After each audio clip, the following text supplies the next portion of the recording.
Good afternoon, everyone. We'll begin this afternoon's meeting with a moment of silent reflection.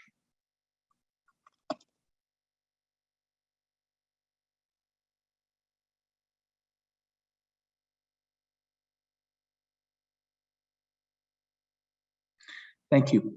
Joining me in the council chamber is CAO Joan Thompson, City Clerk Tatiana Defoe, and Chris Bantock, our Deputy Clerk.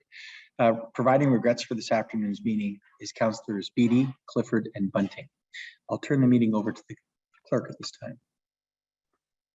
Through you, Your Worship. Item 2 is declarations of pecuniary interest. Are there any declarations? And if so, please state the general nature thereof. None. Item 3 is adoption of the minutes, and there is a motion that the minutes of the regular meeting dated November 22nd and the minutes of the special meetings dated November 25th and 29th of Council of the Corporation of the City of Stratford be adopted as printed. Moved by Councillor Ritzman, second by Councillor Vasilakos. Discussion. All those in favor? Opposed, if any? That's carried. Item 4 is adoption of the addendum, and there was no addendum for today's meeting. So moving on to item 5, report of the Committee of the Whole in camera session. Item 5.1, at the November 22nd, 2021 session under the Municipal Act as amended, a matter concerning the following item was considered, and that's item 5.1, proposed disposition of land in the Crane West Business Park under the proposed or pending acquisition or disposal of land by the municipality or local board exemption. And there is a motion that the Corporation of the City of Stratford hereby consents to the sale of Lot 4 in the Crane West Business Park, legally described as parts of lots 1 and 2, concession 3, designated as parts 13, 17, 18, and 19 on reference plan 44R-5904, subject to a drainage easement over parts 18 and 19 on reference plan 44R-5904 in the City of Stratford, County of Perth, to Hamidreza Puraman. Mover is Councillor Ingram, seconder is Councillor Gaffney. Questions? If not, all in favor? Opposed, if any? That's carried. Item 5.2 at the November 22nd session on the Municipal Act as amended, a matter concerning the following item was considered, and that was 5.2, agreement amending option to purchase agreement / agreement of purchase and sale for lands in the Wright Business Park, and that was under the proposed or pending acquisition or disposal of land exemption as well. And there is a motion that the mayor and clerk or their respective delegates be authorized to enter into and execute an agreement amending option to purchase agreement / agreement of purchase and sale on behalf of the Corporation of the City of Stratford with Green Seal Cannabis Company Limited for lots 27, 28, and 29 and 28, 29, and 30 in the Wright Business Park. Moved by Councillor Burback, second by Councillor Henderson. Discussion. Not all in favor? Opposed, if any? That's carried. Item 5.3, also at the November 22nd session of the Municipal Act, there were various appointments to advisory committees as noted on your agenda, and there is a motion that the individuals listed on your agenda be appointed to the advisory committees. Moved by Councillor Vasilakos and second by Councillor Ingram that the appointments contained in item 5.3 be made by Stratford City Council. Discussion. Councillor Henderson. Oh, sorry. All those in favor? Opposed, if any? That's carried. Thank you. Item 5.4 at the November 25th, 2000 session under the Municipal Act as amended, matters concerning the following items were considered, and that was item 4.1, proposed renewable natural gas project November 2021 update follow-up. And for the reasons that it was advice that is subject to solicitor-client privilege and a trade secret or scientific, technical, commercial, financial, or label relations information supplied in confidence to the municipality or board, which if disclosed could reasonably be expected to prejudice significantly the competitive position or interfere significantly with the contractual or other negotiations of a person, group, or person's organization, and a position, plan, procedure, criteria, or instruction to be applied to any negotiations carried on or to be carried on by or on behalf of the municipality. Item 5.1, Britannia Phase 2 operations, and that was under the information explicitly supplied in confidence to the municipality or local board by Canada, a province or territory, or a crown agency, or any of them. And item 5.2, which was Britannia Phase 2 project, and that was considered under the advice that is subject to solicitor-client privilege, including communications necessary for that purpose exemption. And at the in-camera session, direction was given on all items. Moving to item 5.5, at the November 25th session on the Municipal Act as amended, a matter concerning the following item was considered, and that was item 4.1, the proposed renewable natural gas project, November 2020-21 update follow-up.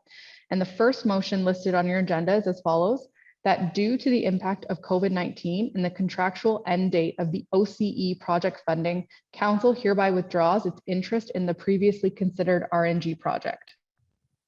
Councilor Ritzman moving, Councilor Seven seconding. Discussion. All those in favor? Opposed, if any? It's carried. And through your worship, the second motion listed under this item is that City Council authorize staff to explore and engage in non-binding discussions to investigate possible opportunities relating to co-digestion initiatives and organics processing that may or may not be located in the city of Stratford. Moved by Councilor Ingram, seconded by Councilor Burback. Discussion. Not all those in favor? That's carried. Thank you. Item 5.6, just prior to today's council meeting, an in-camera session was held to consider the following item. Item 4.1, expropriation and related litigation update, and that was under the litigation or potential litigation, including matters before administrative tribunals affecting the municipality, and advice that is subject to solicitor-client privilege, including communications necessary for that purpose, exemptions under the Municipal Act. And at the in-camera session, direction was given. Thank you. Moving to item 6, hearing of deputations and presentations. Item 6.1 is a presentation of the annual accessibility award. And there is a motion that the presentation by Roger Court on behalf of the Accessibility Advisory Committee of the 2021 Annual Accessibility Award be heard. Moved by Councilor Henderson, seconded by Councilor Vasilakos, that Mr. Court be heard. All those in favor? Opposed to any? That's carried. We'll let the clerk bring Mr. Court in and we'll turn the floor over to him. Thank you, everyone. On behalf of the Stratford Accessibility Advisory Committee, I'd like to thank the Mayor and the City Council for the opportunity to attend today's meeting and present the following award. The Stratford Accessibility Advisory Committee recommends and advises you as our City Council on matters to identify, remove, and prevent barriers so that all citizens can fully participate in our community. We meet monthly to discuss and initiate action on a variety of accessibility issues in town, including sidewalks, transit, and parking. We also review site plans, are available to review designs for new construction or tour buildings being renovated to offer suggestions and tips so that accessibility is not an expensive afterthought. December 3rd marked the International Day of Persons with Disabilities. The day aims to promote an understanding of disability issues and to increase awareness of gains to be derived from the integration of persons with disabilities in every aspect of political, social, economic, and cultural life. Each year, our committee honors this day by acknowledging one business, organization, or individual in Stratford that has worked hard to make their space or service more accessible for our community. 2021 marks the 11th year we have presented this award. We are happy to announce this year's winner is the Bruce Hotel. While touring the hotel, we determined that there are no specific accessible rooms at this Parkview Drive facility. All 25 rooms and suites have accessible features in their standard design. These standard features include wide doorways with lever door handles, a spacious wheel-in shower with built-in bench and an adjustable height handheld shower head, large area and grab bars surrounding the toilet, grab bars beside the bathtub and grab bars in the shower, wheel under sink with temperature protective insulation on the pipes below. All beds are height adjustable at request, and staff also prompt guests for accessibility needs at time of booking. The hotel facility offers a threshold-free surface of travel that is a mix of hard surfaces and low-profile carpet throughout. The pool and spa include a surrounding transfer wall with handrails to allow for easy transfers in and out of the water. There is accessible workout equipment in the gym. Many of the doors in the public spaces are automatic. And let me repeat, there is no specific accessible rooms at this hotel. All 25 rooms are accessible. The Stratford AAC would like to present the 2021 Accessibility Award to General Manager Jennifer Belanger on behalf of the Bruce Hotel for recognizing the diverse needs of staff and citizens and responding by striving to provide a facility that is physically accessible to all. Thank you. Thank you very much, Roger, and congratulations to the Bruce Hotel for an outstanding design, taking into consideration persons with disabilities and to accommodate them throughout their facility with award-winning efforts. So to you and your committee, thank you for your work in judging, and to Jennifer and the Bruce Hotel, congratulations on behalf of council. Thank you very much. Jennifer, do you have anything else you'd like to say on behalf of the Bruce?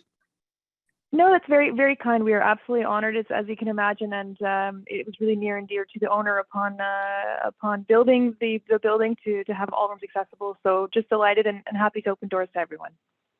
Thank you. Again, congratulations. Thank you. Thank you, Roger. Thank you. Madam Clerk. So through your worship, item 7 is orders of the day. Item 7.1 is a resolution regarding a shared climate change coordinator contract. And there is a staff recommendation that the shared climate change coordinator contract report be received for information. Moved by Councillor Gaffney and seconded by Councillor Ritzma. Discussion. All those in favor? Opposed, if any? That's carried. Item 7.2 is a resolution regarding modification to draft plan of subdivision 31T19-001, and that's for 236 Britannia Street.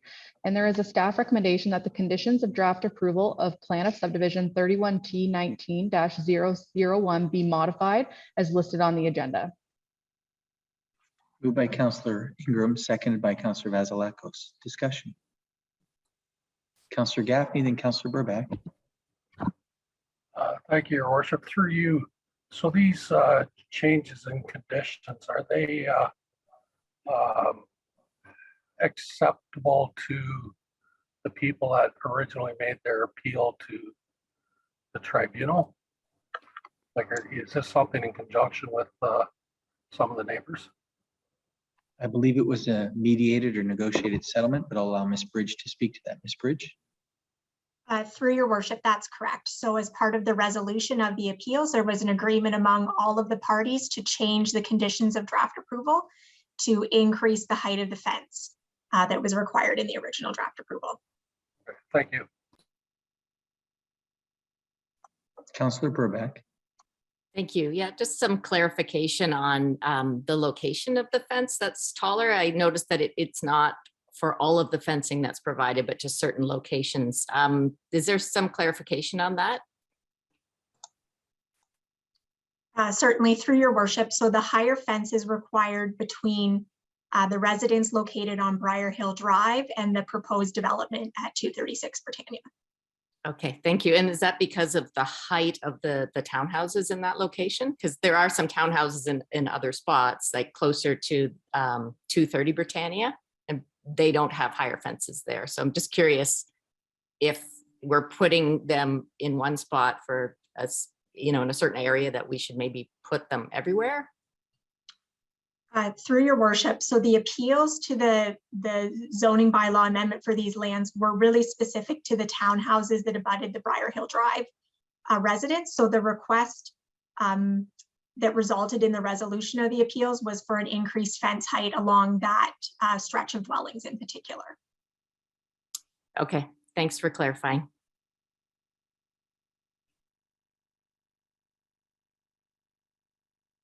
Anything further? If not, it's been moved and seconded. All those in favor? Opposed, if any? And that's carried. Thank you. Item 7.3 is a resolution regarding the 2022 fees and charges, and there is a staff recommendation that the city clerk be directed to prepare and list a bylaw for consideration to set the 2022 fees and charges for services performed by the city on the December 20th, 2021 council agenda. Councillor Ingram moving, seconded by Councillor Vasilakos. Discussion. Councillor Henderson. I noticed we had an email today about some of the fees and charges. And my understanding is the fees and charges are set up so that all staff town time and the paperwork, and then going out and fixing things, the materials and that, it's just to recoup the cost. Is that still the same?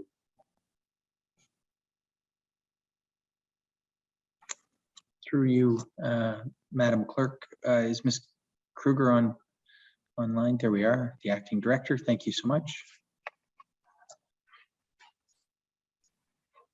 Through you, Your Worship. So the fees and charges are designed to recoup some costs for some of our services that we provide.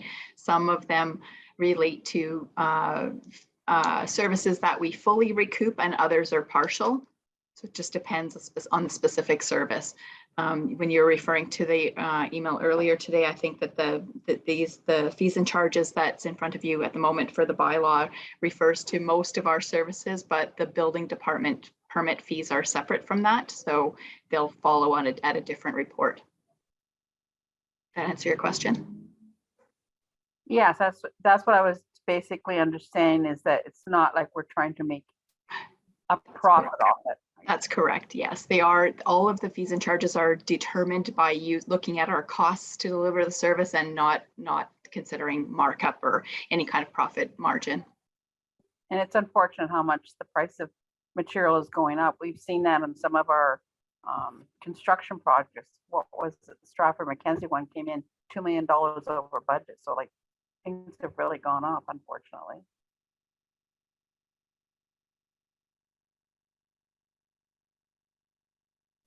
Are there any other questions? To the clerk, we have a mover and a seconder for the fees schedule, correct? Your Worship, yes, that's correct. All right, can I call the question then? All those in favor?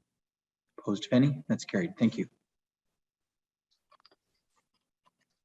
Item 7.4 is a resolution regarding the 2022 pruning, removal, and disposal of designated trees and stumps. And there is a staff recommendation that City Council award the tender for removal of designated trees and stumps in 2022 to Tree Tech Tree and Property Maintenance Specialist, Inc. in the amount of $65,651.87, including HST, and that City Council award the tender for regular and emergency pruning services in 2022 to Lang Bros Tavistock Limited in the amount of $244,871, including HST. Moved by Councillor Ritzma and seconded by Councillor Vasilakos that the two tenders be approved. Discussion. Not all those in favor? Opposed, if any? That's carried. Thank you. Item 7.5 is a resolution regarding a lease agreement renewal with John and Lorraine Thompson. And there is a staff recommendation that an extension agreement with John and Lorraine Thompson for the continued lease of 5.7 acres of farmland described as Concession 3, Part Lot 45 NEH, now in the City of Stratford as in 44R-1587, Part 2 and 44R-3838, Part 16, municipally known as 3188 Vivian Line 37, for a period of 1 year with an option for one additional 1-year extension be approved, and that the mayor and city clerk or their respective delegates be authorized to sign the extension agreement. Moved by Councillor Gaffney and seconded by Councillor Ritzma. Discussion. Seeing none, all in favor? Opposed, if any? That's carried. Item 7.6 is a resolution regarding the Cooper Block update on process to restart Community Hub project. And there is a staff recommendation that the report entitled Cooper Block Update on Process to Restart Community Hub Project dated December 1st be received, that staff be authorized to proceed with next steps related to the action plan, and that staff be directed to report to council with an update in the summer of 2022. Thank you. Moved by Councillor Vasilakos and seconded by Councillor Burback. Discussion. Councillor Seven. Thank you. Could I just have sort of an explanation of where the money for this would be coming from? I'll leave that to Ms. Thompson. Yes, thank you. Through you, Your Worship. So the funds identified for this project are the approximately $5.4 million that are set aside in reserve. And these are the proceeds from the sale of two properties, the former Kiwanis Community Center property on Lakeside Drive and the former Fairgrounds property. At the time of those sales, council did identify that they wanted those proceeds set aside for the Community Hub project. Great, thank you. Anything further? If not, all those in favor? Opposed, if any? That's carried. Item 7.7 is a resolution regarding the Cooper Site Rehabilitation Project Tender Award. And there is a staff recommendation that council award tender T-2021-54 for the Cooper Site Rehabilitation Project to Gateman Malloy Inc. at a total tender price of $2,498,430, including HST, that the mayor and clerk be authorized to sign the necessary contract agreement, and that council authorize consultant fees in the amount of $140,000 excluding HST for contract administration, inspection, and material testing. Moved by Councillor Vasilakos and seconded by Councillor Burback. Discussion. Councillor Ingram. Thank you. I just noted that there's quite a difference in price between the 5 companies that submitted a bid. Did the other companies include travel costs or accommodations, or were they including extra work and that's why they are so substantially higher? Maybe Mr. Crinkla would best answer that. Mr. Crinkla. Yeah, through your worship, if I may. We did go through a pre-qualification process to select the bidders. The information we provide afterwards, as far as I'm aware, didn't go through the detail of how they actually bid out the specific line items, just the items themselves. And they seem to be in the range of what we expected. So we were approving the tender on that basis.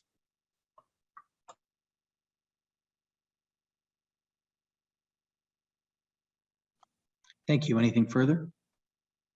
If not, Councillor Gaffney. Thank you, Your Worship, through you. But did we ask any questions that, and as a longtime contractor, I'm used to the owner asking after the tender closes that, are you comfortable? Because I can tell you as a contractor, even between first and second, that's quite a gap on a $2.5 million job, not to mention the difference between the first price and the last price. So I'd be concerned that the contractor, I hope they're, well, they would be aware of how much of a gap they had in first and second, and they would not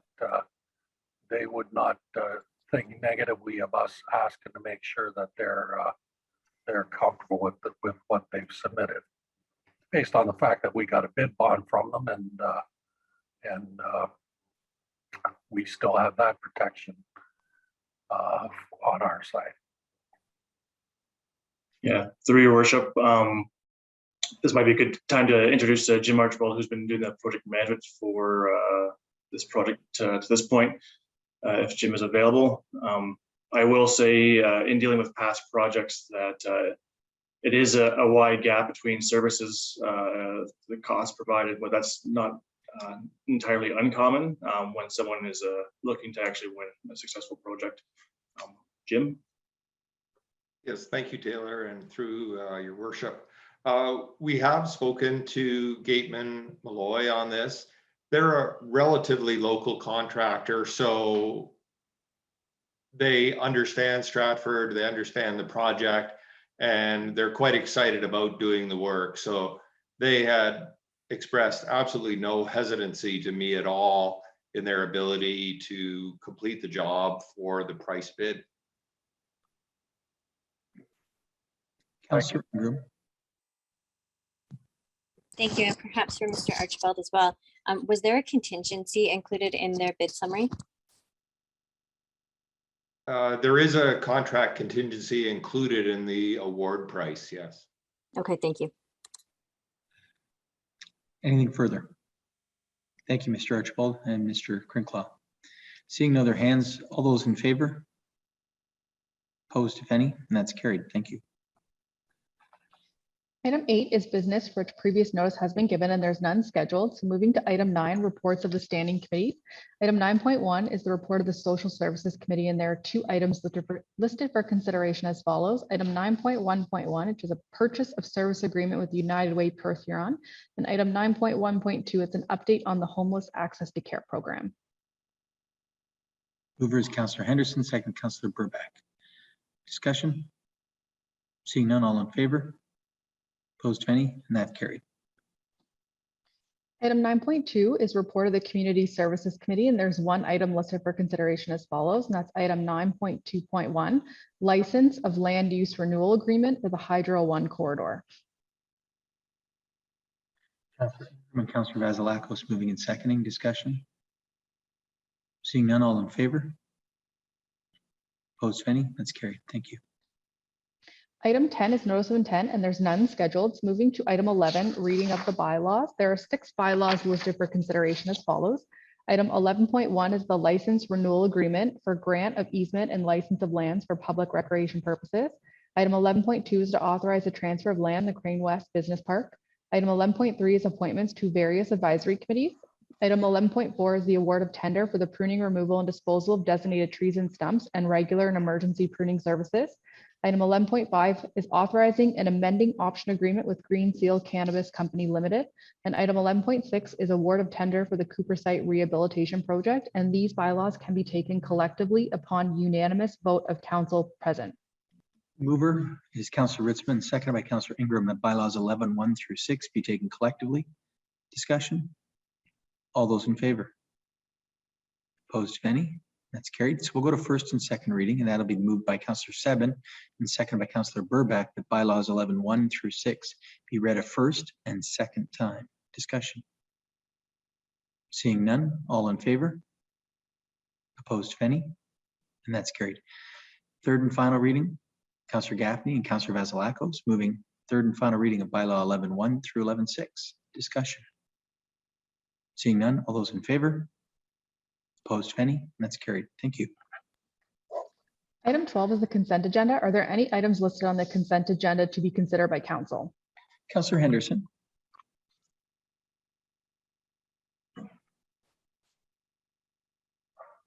Yes, I'd like us to consider CA 2021-139, resolution from the City of St. Catharines regarding a national child care program. Councillor Burback will second that. Discussion. All those in favor? Opposed, if any? That's carried. Any other items on the consent agenda? We'll now move to new business. And there any items of new business? Seeing none, we take a motion to adjourn to head to standing committees. Councillor Ingram and Councillor Burback moving and seconding. The first agenda on the list is infrastructure, transportation, and safety. All those in favor? Opposed, if any? And that's carried. Turn it over to Councillor Vasilakos, I believe is in the chair. Thank you. I'll call the Infrastructure, Transportation and Safety Committee to order. Are there any disclosures of pecuniary interest and the general nature thereof? Seeing none, item number 3 is the subcommittee minutes, and they're there for you to read at your leisure. Item number 4 is delegations. There are none scheduled. And item number 5 is report of the Director of Infrastructure and Development Services. And item 5.1 is the Stratford Landfill public input that was from November 2021. And we do have a report there and subcommittee recommendation. Is there a mover and a seconder for that, or any comments or questions? Moved by Councillor Ritzma, seconded by Councillor Ingram. Comments or questions? Seeing none, all in favor? Opposed, if any, and that's carried. And item 5.2 is amendment to Schedule 2 of Bylaw 11379, the noise control bylaw. And this is a new item that we didn't have at subcommittee. So Mr. Crinklaw, or I'm not sure who would like to speak to this, just to fill us in. I think it's just housekeeping, but maybe we can get a quick overview. Through your worship, Councillor Vasilakos is right. This is just some housekeeping. It was noticed that one of the schedules was missing the associated time that noise is permitted. So that's it. Okay, great. So are there any comments or questions? Seeing none, there is a recommendation there. Moved by Councillor Burback, seconded by Councillor Seven. All in favor? Opposed, if any? And that's carried. And so moving on to item number 6, which is report of the Manager of Environmental Services. And there is item 6.1 is extension of the water and sewage billing service agreement with Festival Hydro. And it's for a 1-year extension. And I believe just to allow it more time for a review of the current billing. Moved by Councillor Ritzma, seconded by Councillor Gaffney, the recommendation. Are there any comments or questions? Seeing none, all in favor? Opposed, if any, and that's carried. And next is item number 7, which is report of the fire chief. And this is renewal of the Town of Goderich Fire Dispatching Agreement. There is a report there. Oh, Councillor Henderson? I was just going to move it. Okay, moved by Councillor Henderson, seconded by Councillor Ingram. Are there any questions? Seeing none, all in favor? Opposed, if any, and that's carried. And then we do have item number 8, which is report of the deputy clerk, and it's a 30-minute parking on Wellington Street, and it was to add some additional pieces. Is that moved by Councillor Ingram? Yep, seconded by Councillor Burback. Any comments or questions? Councillor Gaffney, go ahead. Thank you, Madam Chair. I'll just reiterate my general objection in a shorter form from the subcommittee meeting, that I feel that we are providing an advantage to a few that could be detrimental to other businesses in the core. So that's it. Thank you. Any other comments or questions? Councillor Henderson? I wonder if we should maybe do it as a trial for 1 year through all the seasons and see if there are a lot of complaints or issues. Councillor Ingram? Yeah, thank you. I just wanted to reiterate that this has come forward as a request from the BIA. It does have the BIA's support, and there have been businesses requesting this 30-minute parking. They would like to expand it throughout the core. This is just probably phase 1 of the expansion, because there will be other areas of the core where they would like to see this happen. So I'm in full support of this motion as it is. If I may, Councillor Ingram, would this be something that the BIA would come back with us in a year, either if they're looking for expansion, but also feedback on how these current ones would be, as opposed to formally making it for a year and having a sunset on it? Would this be something that they would come back with recommendations?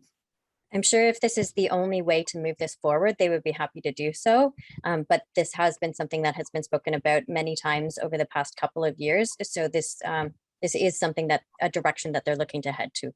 Okay. Councillor Henderson? I totally understand that the different businesses, especially like if you're just running in to get a coffee or a donut or a pizza or some takeout or something, it's important. But there's also a lot of residents that like to come down and park. And, you know, we do hear the complaints about there's not enough parking. So when you limit it to 30 minutes, unless they're just coming down to run into Sinclair's or go to the bank or something. But if we're trying to encourage people to stay downtown and shop, we want to be also very careful on how many 30-minute spots we develop. Councillor Ingram? Thank you. Perhaps for the city clerk or the deputy clerk, just a reminder for council, how many parking spaces are in the core?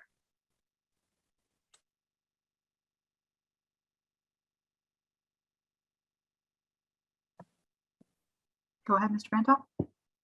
Thank you, through the chair. I don't have the numbers in front of me right now, but I believe it ranges around 700 to 800, including that's on street and lot parking. Yeah, Councillor Ingram, go ahead. Yeah, thank you. So as a follow-up to that, you know, if we have 700 to 800 parking spaces spread out throughout the core, I don't believe these 6 spaces are going to make that much difference to the rest of the parking inventory that we have. And you know, for many people, if they're coming downtown to park and they know they're going to be spending a lot of time, you know, either if they're going out to eat or they're going shopping, they're probably going to want to use one of the parking lots that we have, whether it's the Albert Street lot, the Erie Street lot, the Cooper lot, the Downey lot. There's a number of them, the St. Patrick Street lot. There's a number of lots where they can park for an extended period of time.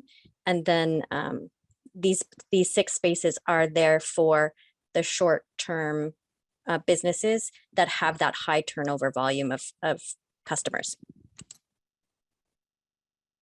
Thank you. And I guess part of it is also coming up with a balance between providing services in the downtown core and providing sort of longer term shopping or dining opportunities, and balancing out how you keep a vibrant downtown core as being able to serve, you know, all the different purposes at any given time. Councillor Seven, I saw your hand up. Thank you. I'm just sort of, I guess I'm going to weigh in. I think I don't really see an issue with the spaces being added, but I do like the idea of a 1 year sort of review. And I guess I'm just thinking because it's really hard to think back to what it was like to try and find parking before COVID. And I think, you know, optimistically we'll be sort of more back to normal in a year from now. And I think, you know, ideally, yes, people would park in a lot, but I know that when you're driving around looking for a parking spot, the ideal one is the first one that you find, the only one that is available. So I think, you know, yeah, I guess I would put forward an amendment to have this sort of reviewed in a year, because I'm worried that if we just go ahead and put it, that we will sort of do it and never think of it again, really. And I know the BIA will be on top of it, but they have lots of other things going on as well, and so do we. And so I think if we put a year timeline to review it, then it would actually come back to us and the BIA as well. So I'll make the, I guess I don't know if I could ask the chair what would be the most appropriate sort of. So would this be just the subcommittee recommendation, but then an addition for staff to reach out to the BIA at the 1 year mark and see how this is working? Yeah, and I guess it's, yeah, I mean, the BIA and wherever else would be appropriate, because it wouldn't, I mean, if there's some way that we could know how people's experience has been, but I mean, yeah, I mean, at least to have it sort of reflected upon in a year from now would be, I guess, ideal. But if I may, we also do have those the parking packs that have gone into these spaces, and I think we will actually have data. And I think there was a discussion at subcommittee about this, that we will have data over the year on how frequently they're used, how often they turn over.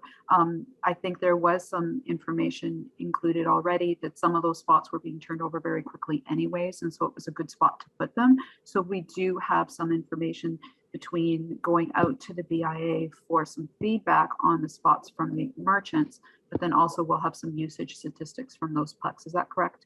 Mr. Bantock, I think you had talked about that at subcommittee, that we can put together something, let's say, in a year to review this and see how it works. Would that be amenable to you? Yeah, just something. It doesn't have to be a big, you know, big study, but just something that it kind of comes up so that it's kind of on our radar a bit would be all that I'm after, I guess. Councillor Henderson, does that sound good for you? Like, yeah, because I'm thinking people are starting to use that report an issue on the front page of the city website. So if people are having concerns, they can send it in, and I'm sure they'll call or email staff. And so, yeah, I think it's just a good idea if we reach out in a year or two. And like you said, we don't need a big study on it. If you know, if you were able to just pull it from the pucks, that's all we really need to know. See if it's working, if we need it. And I believe we had a mover and a seconder for this, did we not? Yes, so are the mover and seconder okay with just adding that little piece onto the recommendation? Yeah, okay. So any more discussion on this? Seeing none, all in favor? Opposed, if any, and that's carried. Thank you. And then moving on to item number 9, and it's report of the manager of public works, and it's item 9.1. It was about waste cooking oil at the landfill. And I know there is a report there, but maybe if we could get just a quick overview on what the report is, because I think it may have some interest to the people that are tuning in, because it was something that came back as a request. Do we have staff present that could speak to this? Oh, Mr. Crinkwall, go ahead. Yes, to the chair. At the request of council, staff looked into the option of having waste oil drop-off located at the landfill site. As mentioned previously, there is implications with their ECA, so there are some restrictions that would have to be overcome if we were to have such an installation at the landfill site. However, we are looking at other options still, but where we can move forward. And if you may, if I got from the report, if somebody does have cooking oil like liquids that they can't necessarily put in their green bin, the pickup allows you to put it in a tub beside your green bin, right? I just for the people who are listening, I think that's an important piece. Is that correct? Through the chair, that is correct. The vessel that you end up putting the material in will be left behind after it gets put into the collection truck. Great. Okay, thank you. So we do have okay, moved by Councillor Ritzman, seconded by Councillor Burback to receive the report. All in favor? Opposed, if any, and that's carried. And the rest is item number 10. It's information for the committee and motion to adjourn. Moved by Councillor Gaffney. Sorry, Madam Chair, I actually have a question on one of you for information items. Sure. Through you. It says street sweepers are still out collecting leaves at the curbside. Is that a normal practice for us? I thought we were trying to get into our leaves being bagged up and composted instead of, because that must be hard on the machinery, collecting up leaves and stuff instead of just the residue from the winter salt, etc. Yeah, through the chair, the expectations that residents do provide leaf collection via the paper bags for our pickup as scheduled in our flyer there. This is more referring to the leaves that don't fall onto people's properties, but rather onto the streets themselves, and creates a bit of a hazard for drivers and pedestrians. So that's what it's used for. Okay, thank you for the clarification. Councillor Henderson, did you have a question? I do have a question since he's talking about the leaves. When I drive around the city, I see quite a few places still have their bags of leaves sitting out. Did you say that when they pick up the Christmas trees, they can pick those bags up? Through the chair, that is correct. Okay, I don't know if this is even possible, but I just was wondering, is there any chance we could, when they're doing the green bin pickup, or when they're doing garbage pickup, just to get them off the street, because that's going to be another month. It's just trying to think of some options, because I know just going down St. Vincent the other day, there was about 10 bags down there. And I've seen them in other spots of the city. I'm just wondering if there's another option, because you know they're starting to really get wet now and they're falling over, and I imagine the bottoms will be falling out. Through the chair, the reason why I've decided at this point not to do another collection is about $10,000 per pickup. For the city for that service. There is always the option of bringing the leaves to the landfill site if the people are able to. Thank you. Any other comments or questions? If not, motion to adjourn, moved by Councillor Ritzma, seconded by Councillor Ingram. All in favor? Opposed, if any? Thank you very much, everyone.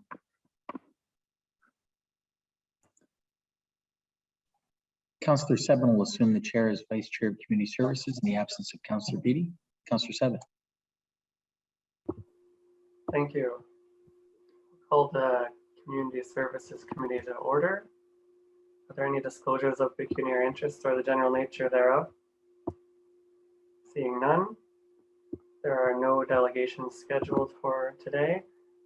Item 4.1 is the Canadian Dairy Expo parking request. There's a staff recommendation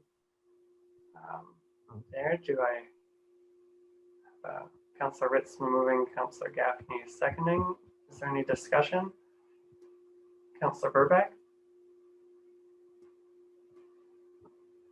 Thank you. Yeah, I'm not going to be voting in favor of this because I don't like the bike lane being taken up by parking. There's no accommodation made for cyclists, and it actually makes it really dangerous to have angled parking and then have the cyclist riding on the road where these people are backing out into possible cycling traffic. So I don't like this, and I won't support it. Thank you. Councillor Ingram? Thank you. And maybe for the Director of Community Services, I seem to recall us asking them for a plan for parking for future years, either last year or the year before, the last time they hosted the event anyway. Did they ever come back with a parking plan? And or why are we still defaulting to this particular situation? Through the chair, we have not discussed any further parking options with CDX. This is one of the options that gives parking close to the facility. They do remote parking locations and do some shuttles. And I believe they may still be able to use some spots of the old fairgrounds. It looks to be in the near future that parking will be more of a challenge. Thank you, Councillor Ingram. Thank you. Yes. So if we could go back to that previous motion that we made, and I apologize, I don't remember if it was 2019 or 2020, maybe even 2018. Whenever we made that former motion to ask them for a parking plan for future years, I really think they need to start to think about that, because as the director just said, parking in future years is going to become much more difficult. And I don't want us to continually default to this particular item right here. Thank you. And I did have a question or a comment. I was just wondering what the reason was for doing 2022 and 2023, and if it was possible just to do 2022, because I guess the reason is I know there are concerns about the parking and that it will be a new council in 2023. So I just, maybe if Mr. St. Louis, you could elaborate on why it was the 2 years, or if we could break it up. So our initial reason for the 2 years was because of the 2-year cancellation of the previous motion. But surely we're open to doing 1 year at a time. It just means it's coming back in a year's time with maybe a different parking plan. Certainly is an option. Thank you. Councillor Vasilakos. So I was just going to echo Councillor Ingram's comment around, we did ask for an alternate parking strategy for them, possibly offsite the shuttling.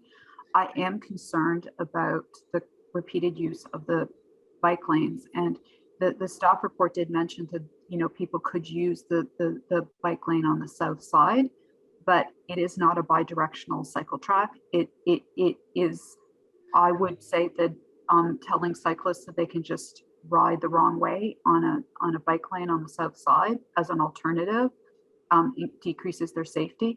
And one of the challenges, it's a great thing. We now have more connected cycling infrastructure through that area. We have cycling infrastructure all the way up Mornington, across McCarthy. You can go now down through to Short Street. We're trying to really build connected cycling infrastructure, certainly to the high schools and everything else. And so over time, this connected infrastructure will be very important and will increase use, and we want to encourage that. And so I really want to get away from, you know, defaulting to this, you know, stopgap parking on cycle lanes, because they haven't followed previous direction to come up with an alternative, offsite alternative, which a lot of agricultural shows do in other areas.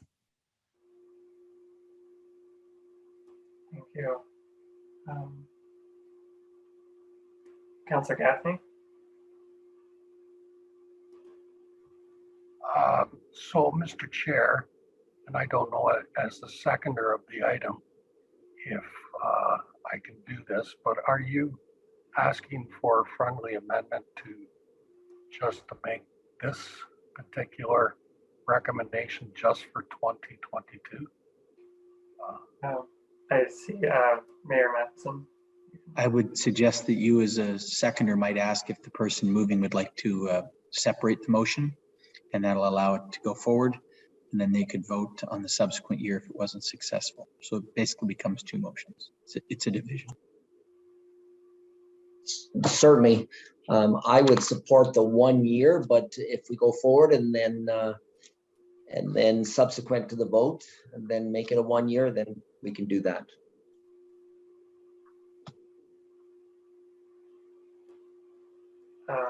So if I could just clarify, Councillor Ritzma, are you leaving the motion as is, or are you changing it to 2022? I don't have a problem with going with 2022 and make that amendment if the seconder is going to support that, and we can move forward, or as per the comment by the mayor, we could certainly allow this motion to stand and then come back with a subsequent. But I certainly would make it a 2022 if that helps in this scenario. And seconder's fine with that, Mr. Chair. Okay, and thank you. And just to further clarify, would you like a second motion for 2023 following this motion? We can make that subsequent to the success or failure of this particular vote. Okay. So then we have a motion on the floor, the staff recommendation only for 2022. Is there any more discussion? Seeing none, all in favor? Sorry, all in favor? Okay, and opposed? So, okay, so that's carried. Thank you. And would anybody like to put forward the motion for the, are there any other? That's okay, so we'll move on. So there is a department update, item 5.1 for your information. And I'll take a motion to adjourn. Councilor Ingram, second by Councilor Burback. All in favor? That's carried. Thank you. Thank you. I'd like to call the Planning and Heritage Committee meeting to order. Item number 2, disclosures of pecuniary interests. Seeing none. Item 3, there are no delegations scheduled. Item 4 is a reporting municipal law enforcement officer. And there is a motion there, and I'm just wondering if Kelton Frey is available to address the motion here, or Mr. Krinkla. I see your face, so that would be great. Yeah, through the chair.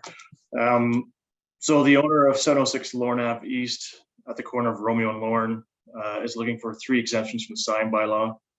The first is a proposed ground sign that's about 15% larger than what is permitted under the sign bylaw.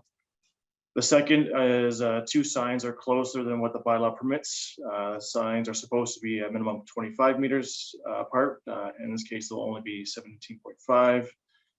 And the third request is the owner would like to have feathered flags be installed permanently. Currently, the bylaw permits about 120 days in a given year. And that's the report. If there's any questions. Thank you very much, Director Krinkla. Councillor Gaffney. So this was an all or nothing proposal made by these people, AIM Recycling, or would they be interested in conforming to our sign bylaw moving ahead? Mr. Krinkla.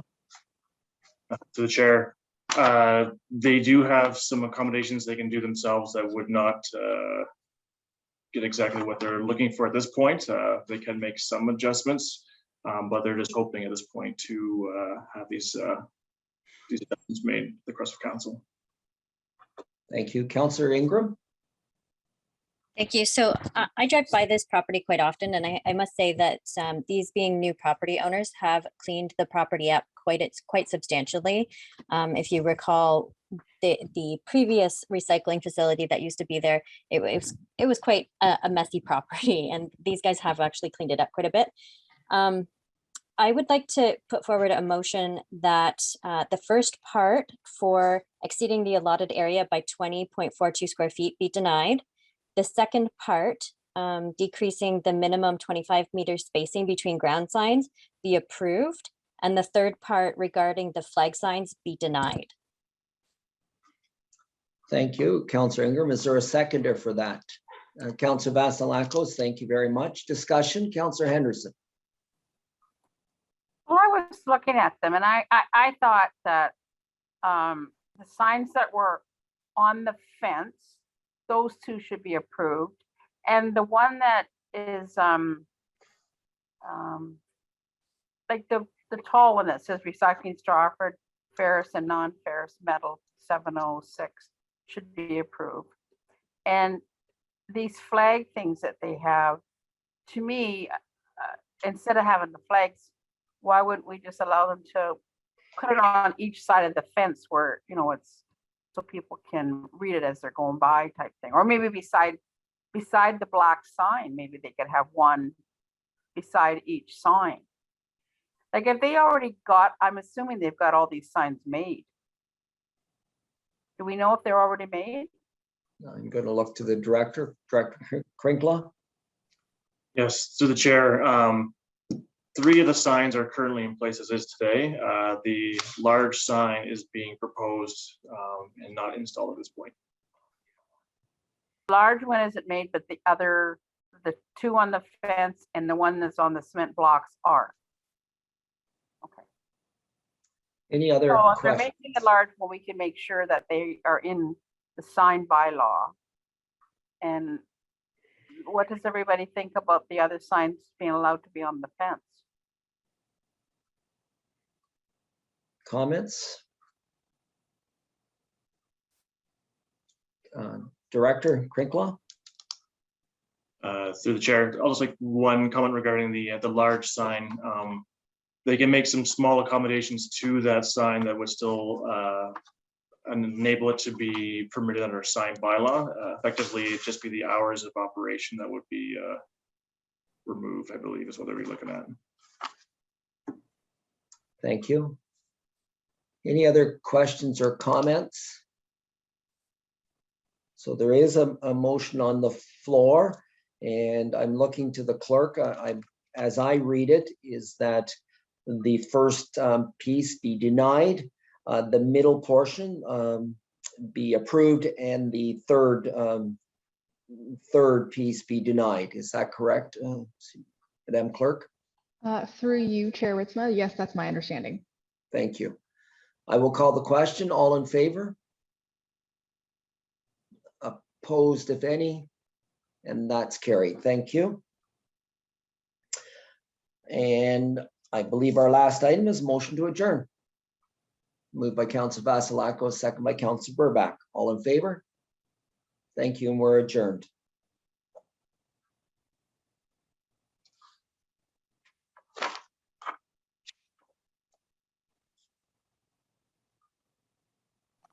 We're now heading to finance. Chair Gaffney, I believe it's over to you. Thank you, Your Worship. I'll call to order the Finance and Labor Relations Committee meeting to order. Item 2, disclosures of pecuniary interest and the general nature thereof. Seeing none. Item 3, subcommittee minutes are attached. Item 4, delegations, there is none. Item 5, report of Festival Hydro Inc. and Festival Hydro Services Inc. And there's a subcommittee recommendation moved by Councilor Ritzma, seconded by Councilor Burbach. Any questions on those items? See none, I'll call the question. All those in favor?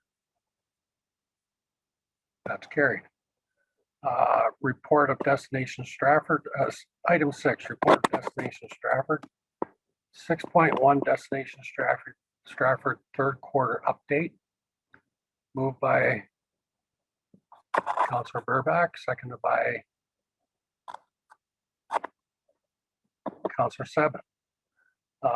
Any questions or comments on that? Seeing none, I'll call the question. All those in favor? That's carried. Thank you. Item 7, report of Stratford Economic Enterprise. 7.1, Stratford Economic Enterprise Development Corporation, Seedco Invest Stratford, update to October 2021. We have a subcommittee recommendation, Councilor Ritzma, seconded by Councilor Henderson. Thank you. Any questions or comments on that report? Seeing none, I'll call the question. All those in favor? That's carried. Item 8, report of the Acting Director of Corporate Services. 8.1, third quarter operating budget variance report as at September 30th, 2021. There's a staff recommendation there, moved by Councillor Ritzma, second by Councillor Vasilakos. Any questions for the acting director on this item? Seeing none, I'll call the question. All those in favor? Opposed, if any, and that's carried. Item 8.2, Advisory Committee Annual Reports. Moved by Councillor Burbach, seconded by Councillor Ingram. Thank you. Any questions or comments on that item? Seeing none, I'll call the question. All those in favor? Opposed, if any, that's carried. Item 9, report of the city clerk. 9.1, the 2022 council committee and subcommittee meeting schedule. There is a staff recommendation moved by Councillor Ritzma, seconded by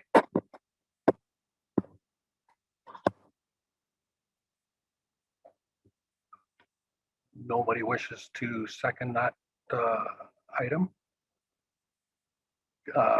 Thank you, Your Worship. Seconded by the mayor. Any questions or concerns, Councillor Ingram? Thank you.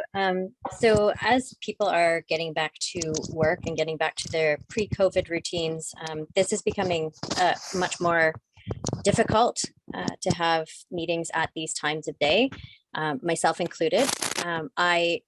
Should this schedule be approved as set forward in this report, I will not be attending any subcommittee meetings because I will be in Waterloo at City Hall in person.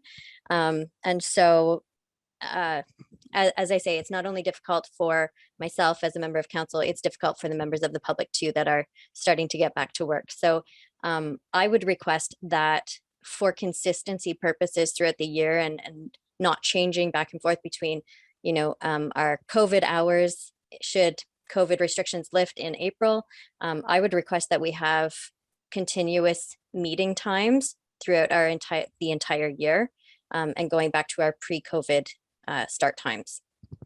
Which would be 4:30.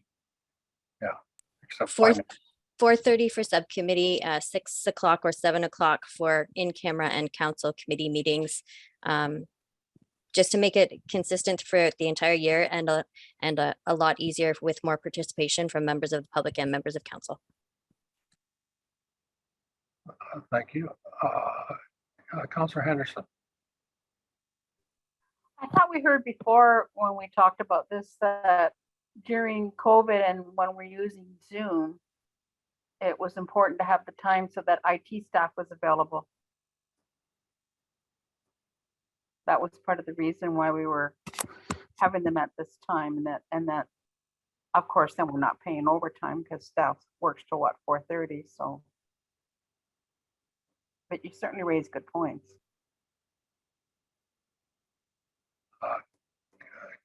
Councillor Vasilakos, you look like you have some thoughts.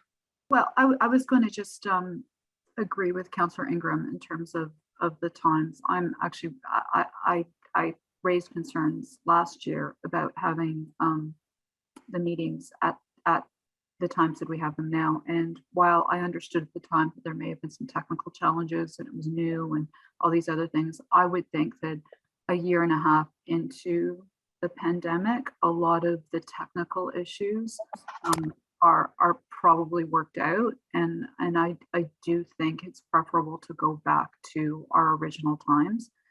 I think anybody who works regular business hours would have a hard time attending, and I think that's hard for the people who were elected to serve, but they were also elected on the understanding that these were the hours that would be required of them. But then I also think it's difficult for members of the public to participate in the meetings. I have heard that quite a bit from people that I've talked to. So I would support Councillor Ingram's position that we need to go back to our regular times. Thank you. Councillor Ritzman. Thank you. Through the chair, my comment, and I, in a perfect world, I would love to be in person, and I would love to be at a time where it's conducive for all to participate. However, I'm just wondering, and I go back to the clerk on this through the chair, if we do go back to an in-person, would we have to change locations? Because I'm assuming if we go back to in-person, and if council was in the chambers, then there wouldn't be room for other members of the public or presenters, et cetera, to be in chambers as well. So would we have to change locations, or would it be a hybrid of both Zoom and in person? That was my concern.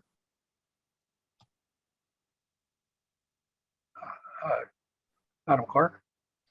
So through the chair, so yes, that's correct. With the current COVID-19 restrictions, if we were to remain in council chambers, we would have to complete a significant amount of renovations in order to socially distance members of council and the few staff that are required to be within. Members of the public would still be required to participate electronically. And in order to make that the best possible environment, it would mean that all members participating in council chambers would be completing it through Zoom with headphones, as we currently complete it now.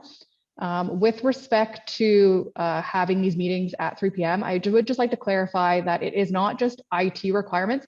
There are a lot of additional staffing resources required from the clerk's office. If we move to evening meeting times, we will require additional overtime in order to accommodate that. So I just wanted to clarify that it was not just IT or technical related issues. We do require additional staff members from the clerk's office.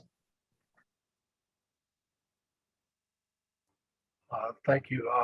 Councilor Burbach. Thank you. Yeah, just a few thoughts.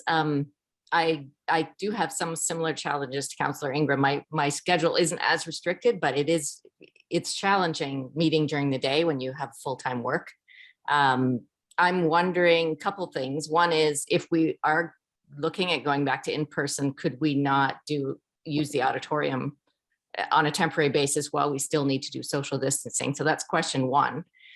Second question is, could we not do a hybrid, like perhaps we move in camera to 3 o'clock and council to 5 o'clock? At least that would give a couple more hours of flexibility during the workday.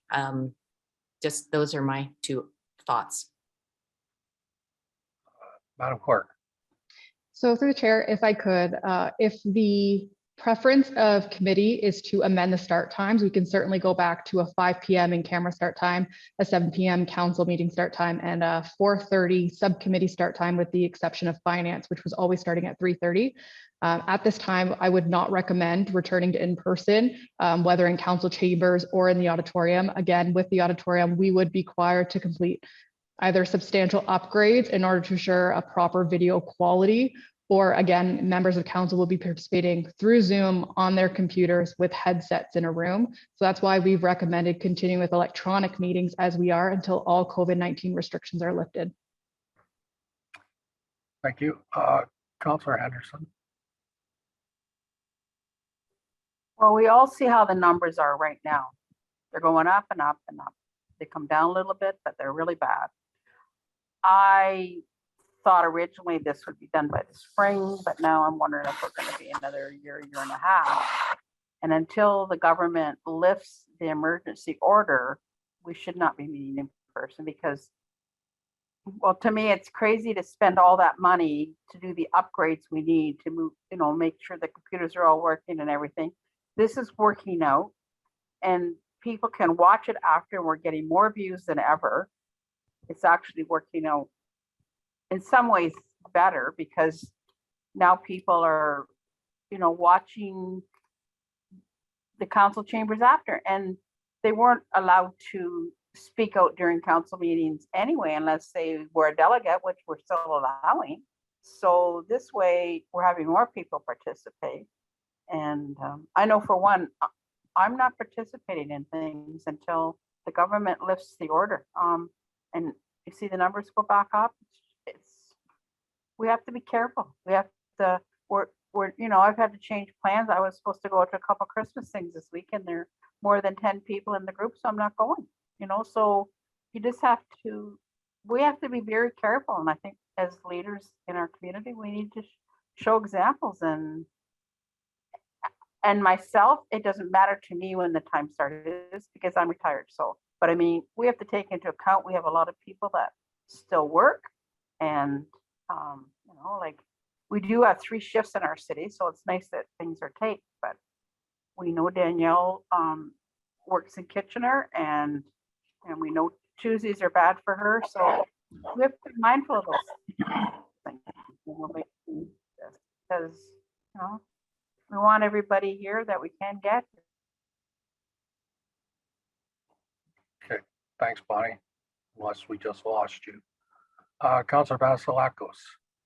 So I was just going to reiterate what I was talking about, and I believe what Councillor Ingram was talking about was the start times for these, not the in-person. I think given Omicron and given everything else and given the latest work from home if you can suggestion, I think it's totally prudent to not go in person. I want to go back to what I think both of us were suggesting is that the start times are the start times are what are problematic, not necessarily the in-person. I think we've worked the technology out well enough that the meetings electronically are going fine for now. I think it's the start times that I have a real challenge with. Okay, thank you. Councilor Seven. Thank you. I just wanted to, I guess, just clarify back to Ms. Defoe's comment about the staff. Is that also like above and beyond what your comment was, like staff like directors and any staff that would be presenting reports and things like that? Is that additional when the meetings are in the evening, or is that, I don't know if that's a fair question to ask, but is that also additional because the meetings are in the evening, or is that not additional? I think we have to differentiate between the two types of employees. There are management employees who are given a week's vacation in lieu of time spent on overtime, and they're expected to be at evening meetings, and they accumulate the time. And I'm not sure they get the great end of the stick spending evenings at meetings. I think they might end up with more than a week of that accumulated. But it is the IT and clerical staff who would have to work overtime, who are paid an hourly wage at a contracted amount under their prescribed collective bargaining agreement that we'd have to pay extra to. Okay, that's helpful. Thank you. So that being said, and I don't see any other hands, do we want to make any friendly amendments to the original motion, or do we wish to just carry on and have further discussions as we go further? Or as chair, I'm okay with going ahead with what we have on the table. See no, Councilor Burback. Yeah, I'm just curious. I thought we had a motion, but it wasn't seconded yet. So how can it go forward if there was no seconder? Madam Chair, Madam Clerk, has it been seconded?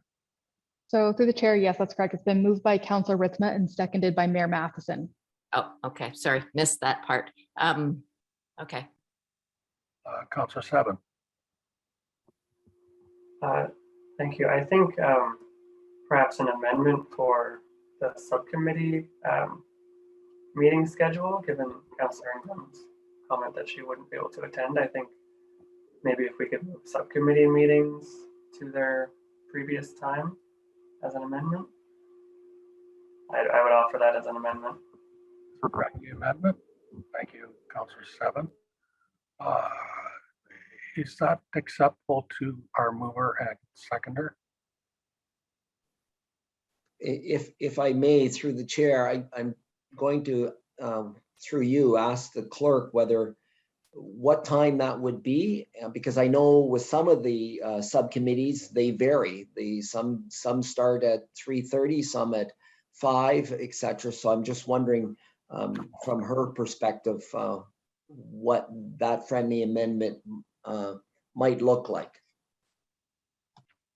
So through the chair, so all subcommittees meet at 4:30 with the exception of the Finance and Labor Relations Subcommittee, which meets at 3:30.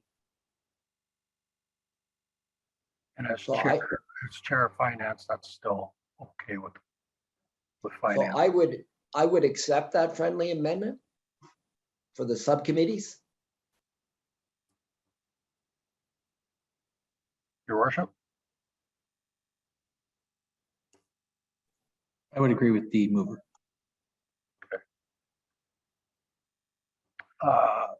Anything else? Councilor Vasilakos. I still have a challenge with that because I mean, subcommittees are great and we have really good conversation and we make recommendations. But the reality is subcommittees aren't where we make the decisions and where most of the public attend and where the sort of finalization of our decisions happen and discussions amongst all of council occur.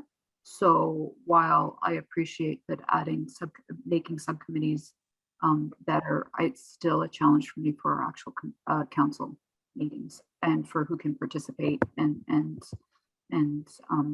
how many councillors we can get to the meetings.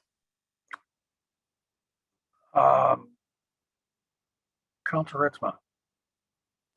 Just, I'm wondering, that was the friendly amendment put forward, and that's why I received it. I'm just wondering, and I looked once again through the chair to the clerk, wondering, we are missing several, I believe 3 councillors today. Just wondering if we tabled this for now and hopefully have the input of the entire council at our next meeting. I looked through the chair to the clerk to see if that would still work for the timing of getting the schedule out. Madam Clerk. So through the chair, so as noted on the agenda, we had intended to list this item under reconvene council. It is important for us to finalize the schedule, communicate it to members of the public along with our broadcasters. And there are also planning applications which are coming forward, which have a 20-day notice period. Certainly, if it's the decision of committee to defer this to the December 20th council meeting, we can certainly accommodate that request. But if possible, we were hoping to have direction for today. Thank you, Madam Clerk.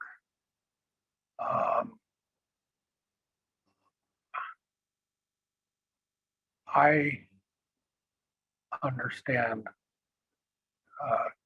Councillor Ingram's dilemma.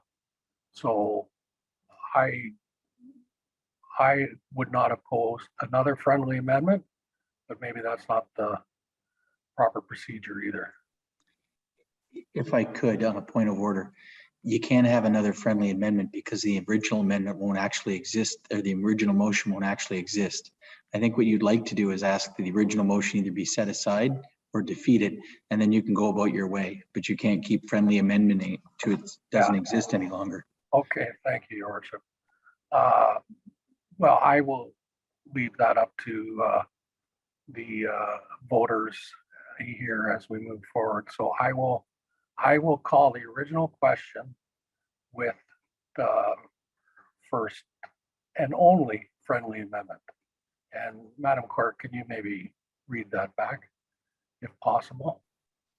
Yeah, so through the chair, it's my understanding that the motion moved by Councilor Ritzman, seconded by Mayor Matheson, is that the 2022 Council Committee and Subcommittee meeting schedule be approved, subject to the following amendment, that subcommittee meetings, with the exception of the Finance and Labor Relations Subcommittee meeting, return to their regular start times of 4:30 p.m., and that staff be directed to schedule the meetings accordingly.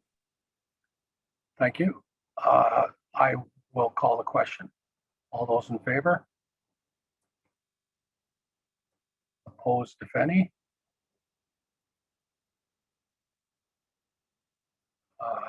It's defeated because the chair voted against the original motion. So did we want to make any other motions moving forward?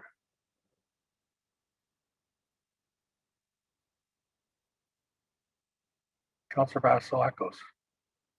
I'd like to move that we do continue to meet electronically until all of the restrictions are lifted, but that we do so at the times that we are scheduled under normal conditions, sort of pre-COVID times. Thank you. Do I have a seconder for that motion? Councilor Burback. Any questions or discussions on that? Councilor Vasilakos. I just want to point out that Councillor Ingram's name has come up a couple times during this discussion, but I don't think that she's the only one that has challenges with the times. We've all had challenges, I think, with the 1 o'clock and 3 o'clock and some of the earlier start times. So I don't think it's restricted. I don't think this is, as I said, there has been a lot of discussion around Councillor Ingram's schedule, but I think all of us, I can't speak for everyone, but I think a number of us have indicated it can be a challenge. I did not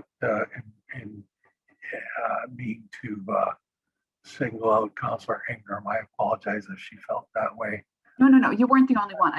Yeah, I agree. There were lots of other reasons. Yeah, no, there are other people that would work better for them too. If there's nothing else, I will call the question. All those in favor? Opposed, if any? That's carried. Thank you, everyone. Item 10, report of the manager of tax revenue. 10.1, tax relief request for supplemental billing issued by the city.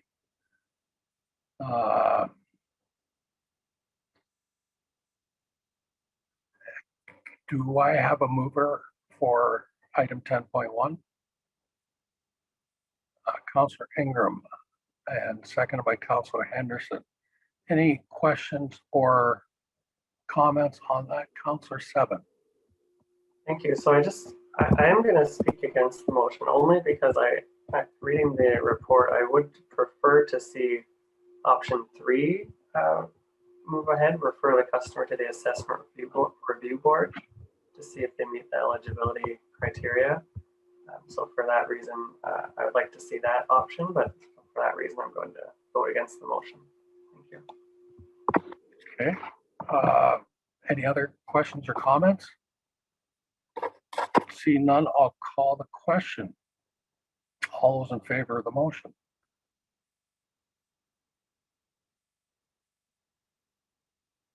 Opposed? That is carried. Item 11, information of committee. Item 11.1, delegation by Paul Roth. 11.2, advisory committees and outside board minutes. And then Stratford of the World Advisory Committee minutes for March 31st, 2021. Item 12, adjournment. Moved by Councillor Henderson, seconded by Councillor Burback. All those in favor? Thanks, everybody.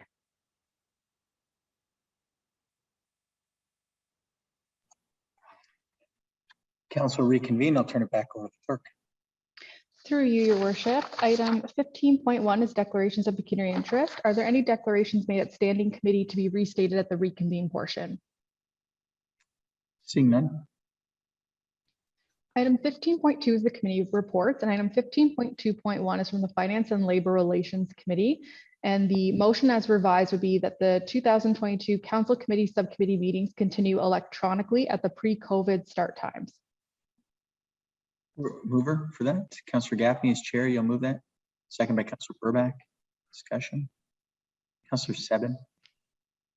Thank you. I do appreciate Ms. Defoe's comments, though I am having reservations about the 3 members of council being absent and making this decision while there's 7 out of 10 of us here, and it is sort of a far-reaching scheduling change.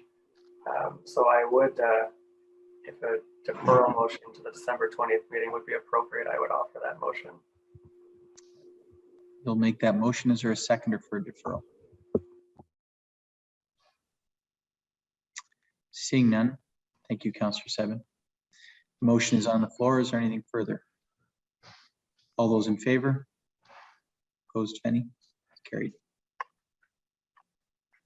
So item 15.2.2 is from the Planning and Heritage Committee, and that motion as amended would be that the request by AIM Recycling for a sign bylaw exemption that would permit area GS3 to exceed the allotted area by 20.42 square feet be denied as the proposed signs do not meet the requirement of the city sign bylaw. That the request by AIM Recycling for a sign bylaw exemption to decrease the minimum 25 meter spacing between ground signs GS1 and GS2 to 17.5 meters be approved. And that the request by AIM Recycling for a sign bylaw exemption to permit the feather flags to be erected permanently be denied as the proposed signs do not meet the requirements of the sign bylaw. Councillor Ritzman moving, seconder, Councillor Vasilakos, discussion. Mr. Krinkla. Sorry, through your worship.